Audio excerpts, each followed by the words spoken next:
Hello everyone, this is Tim, and this is going to be a review of Red Tide, a setting for Labyrinth Lord, but it would be pretty easy to use this with any other system. So this is sort of a post-apocalyptic island setting. There is the stuff called the Red Mist, the Red Tide, that has basically swallowed up the rest of the world, and there's only this little pocket left where the survivors of all the cultures of the world have come to sort of eke out an existence.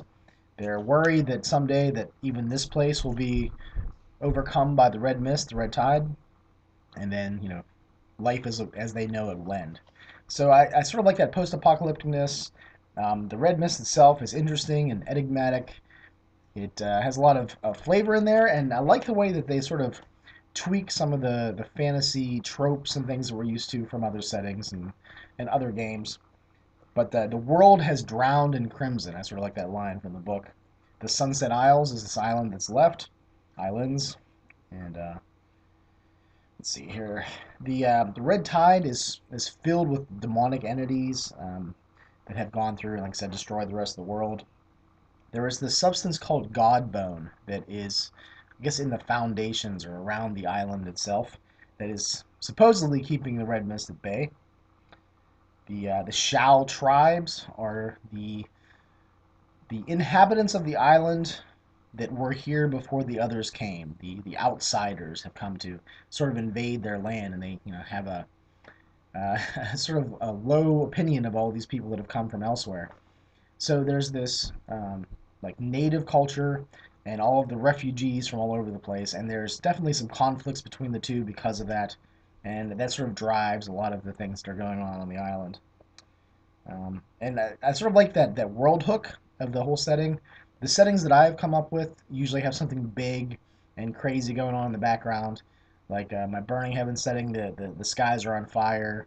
Marth Ice World is sort of like Hoth, it's all frozen and dying, very cold. So in this setting, there's that red mist that's surrounding there. It sort of infuses everything. It's big, it's in the background, and I think that makes for an exciting campaign setting. That there is something to try to investigate, figure out, or maybe you can't even do anything about it, but it's sort of like in the backdrop, and I enjoy settings like that.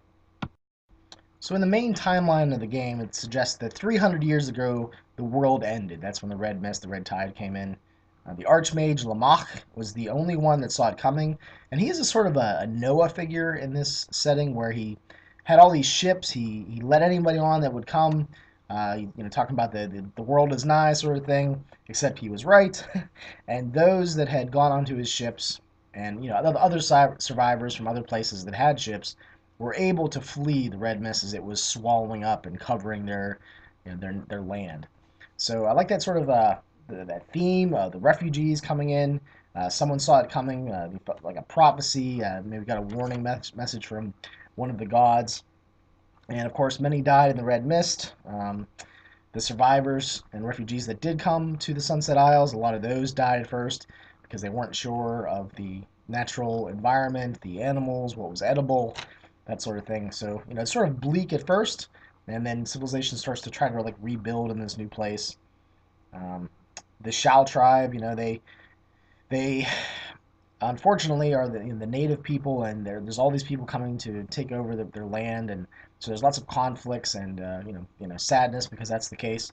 And you could make the Shao tribe sort of like the orcs of other fantasy settings, but I would hope that maybe you could put in more of a different spin on them to get more empathetic towards them. At least that's the way that I would do it.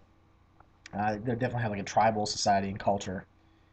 Three great cities were formed, but then other cities would come later, and different uh, cities have different peoples from different lands, so there's different flavors. There's a lot of Asian flavor in a lot of the descriptions. The Ravaging was a time when the Shao tribes united and did pretty well of taking back some of their land that the refugees had, taken from them. And one of the more interesting sections, the cities of the Sunset Isles, is the Kita Minatu. This is one of the cities.